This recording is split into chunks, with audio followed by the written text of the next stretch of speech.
Hi, welcome to Bright Hope Creations. I'm Kara, and today I'm sharing some innovative crafting tools by Make It by Marko, and I have 2 prize packs to give away, and I'll explain that at the end of this video. Make It by Marko is a company out of Indiana, and they design and make all their products using 3D printers. They have an Etsy store, which I'll link below, but they also sell through retailers. I met Rebecca Marko through a mutual friend, Linda Weiss, who owns our local paper crafting store in Neenah, Wisconsin, called Valley Stamp and Scrap. I'll list that one below too.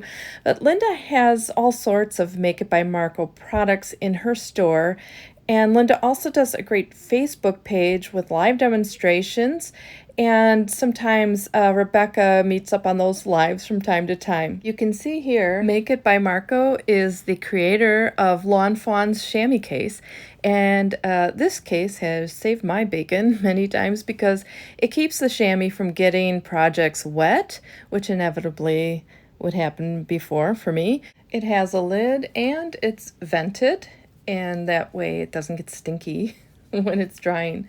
All right, this is Make It by Marko's glue tube holders, and they come in a variety of colors, and these 2 are my favorites. They hold the tube with the cap on when it's not in use, but when you're working, it holds it with the cap off, and it keeps the glue down at the tip. They also make another style of glue holder for larger or not rounded bottles. These little things are called brush buddies, and they come all together in a little container. I know Lawn Fawn sells these on their site. Here, I'll put them on some white cardstock so you can kind of see all the different colors. These little guys clip onto blending brushes, and that way you can designate your brushes for individual ink color families. I have a lot of the Picket Fence life-changing blender brushes in the larger sizes, and so now I can keep them in color families and not have to worry about if they're going to cross-contaminate. So here's a clip on one of the brushes, and it goes either way, front or back. This leads me to the blender brush caddy, and this comes in different arrangements, and this one is called the ring toss.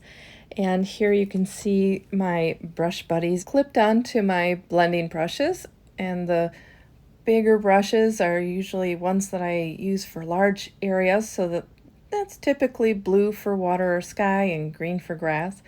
But I like this ring toss because you can put things inside, like the glue tube holder, and I also like it because of the shape. You can see everything around it. So I have a lot of old paint brushes that I keep for doing different techniques where it's okay to ruin a brush, and sometimes I'm not sure which brush is which, so it's, when it's in a jar I have to kind of fish through it, but this way I can see all the brushes all around, and it's just a nice way when I'm working on a project to see what I have. Here is another blender brush caddy, and this one is called the Peacock. This one fans out the brushes, and it's so pretty on the shelf. You can see they fit both the Tailored Expression brushes, which I'm putting in now, and also the Picket Fence brushes. Most of the brushes have the same style handle on the bottom. Make It by Marko has some other configurations. There's a football shape, and they have a bathtub one, so they all line up in a little tray that looks like a bathtub. It even has claw feet on it. So now here's a handy tool I didn't know I needed. It's a phone stand clip. It holds on to all sizes of phones. It's very flexible and very strong. It just clips around, and there's 2 angles. You can have it a little straighter up or a little bit more slanted, but also vertical, which is a great way to watch something on Facebook. There's no case on this old phone, but there is a lot of room in the clip, so it can handle all kinds of cases. Well, let's see these tools in action. I'm using Lawn Fawn's Build an Aquarium and some shimmer cardstock in silver, and this is Ocean Shelfie, just for the sentiment. Now, this Build an Aquarium has all kinds of little details in it, including that little curve for sand, and I'm using some acetate for the aquarium, and I have some Bristol Smooth cardstock for the background. So I have my glue tube in the container, and so it's easy just to bring it out and put the glue on, because the glue is down at the bottom. I'm not shaking it. And then just pop it right back in there. And now I'm going to put on that acetate. One nice thing about that glue tube is that I don't have to keep searching for my glue. It kind of rolls off into all the stuff that you don't see on the sides of the video. And so that's a nice way to just contain it. And now I'm just going to clip off any excess of the acetate and add the horizontal frames for the aquarium. You can make it vertical or horizontal depending on which die you use. There's a short one and a long one. So I cut 2 of the long ones to make the horizontal frame. And now that that's all glued on, I want to make this into a little note card. So at 1/4 of an inch, I'm scoring my background piece of paper, and then I can fold it back, and then that will be the fold of the card without having to connect anything. I'll just put some strong tape on that, and that'll be our note card. Since the front will be exposed when it opens up, I wanted to put another horizontal frame on the inside. This time I'm just going to put some white cardstock in there. The glue tube holder has been really helpful, but I kind of had to get used to it. I had to get used to putting it back in where it belonged rather than letting it roll around on my desk. And once I did, it was great. So now I'm choosing some Salty Ocean Distress ink and my blender brush that is designated for blue, and just going to put on a light coat for the background. And then this is my I don't know, rocks, gravel on the bottom, and I've got my orange one, and I'm coming in with some carved pumpkin, but I realized I just picked up blue from my craft mat, so that's where the chamois comes in great. And so I clean that up, start over with my other piece, and now it's clean, and I can make that an orange gravel, and I'm adding some ripe persimmon, and then I want this to be kind of a pinky orange, so I'm going to clean that space up again and bring out some picked raspberry and my pink brush, and then I can blend on some of the pink ink to kind of give it that look. So now that I have that all set, I'm going to spray it, and I'm dabbing it on the craft mat just to kind of give it a mottled look rather than the spritzed look. Add a little more ink and spray it again, and then that kind of gives me more texture to the gravel there. Now I will ink blend my larger fish, and they're going to be a yellowy orange. So I'm starting with a layer on the bottom of the fish of yellow, and then come in with my orange. Here's the carved pumpkin. I'm not worried about getting some of the yellow on that because I'm just blending them together. And I add a little ripe persimmon as well, really to shade it, to give it some roundedness. I'm all set with that, and I'll just clean off my glass mat again and come in with the greenery, probably plastic greens, and find my green brush. And I have some twisted citron that I'm using for this, and because they're so small, I just kind of put them under the brush and move the brush around and then clean up that area. And I have this little castle, and find my purple brush, and this is Wilted Violet. These, I'm ink blending a base coat, I guess, for these guys, because I'm going to use Copic markers to put in the details, which work fine with regular distress ink. Not oxides, but regular is fine. So now I'm going to start with the Copic coloring, and I'm just shading with the YG07 and 09, and then a V22, putting in some brick detail there, and I'll come back with the V25 and do the same bricks and put a little more shading on there. And the V20s are pretty dull. Here I'm shading it through, or blending it. They're pretty dull, kind of gray, but with that wilted violet under it, it kind of brightens it up. See, you can see here these little pieces I'm just doing with the Copic markers, and they're a little duller than the castle itself.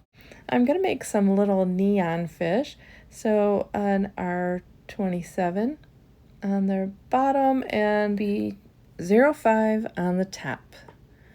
And then I'm going to try to get that blended together by using an R24. Well, first I'm going to shade the top to give it a little roundedness. That's a B24. And then to connect the red to the blue, I wanted a lighter red to do that so it wouldn't be dark purple. And that's a R24. And then I'm going to shade the bottom with the V25 just to give that a little roundedness and so that the colors aren't too vastly different. Decided the tops needed to be a little darker, so the B26. And my little neons are ready. All right, now for a little detail with my goldfish. So just adding it to where they have the markings from the die. And this just gives it some shading there. I'm going to white heat emboss a sentiment on the inside of the note card, and I want it on the very bottom so it's not seen when the note card is fully closed. And I'm just going to clip off to use the word you in there. So it says, I love you, and then in parentheses, like a lot. So I use a little anti-static powder bag and some clear ink from Fawn, and then stamp that down. And I'll use white embossing powder, also Fawn, and just sprinkle that on, and I'll heat that up off camera. And there it is, all melted and ready to assemble. So I'll glue it to the back panel using my glue tube, and not the corners because the corners will be clipped off once I line it up with the aquarium. But it's all set. And I have these little pieces of white cardstock that I'm going to use for the eyes. So just glue those on the back of the fish.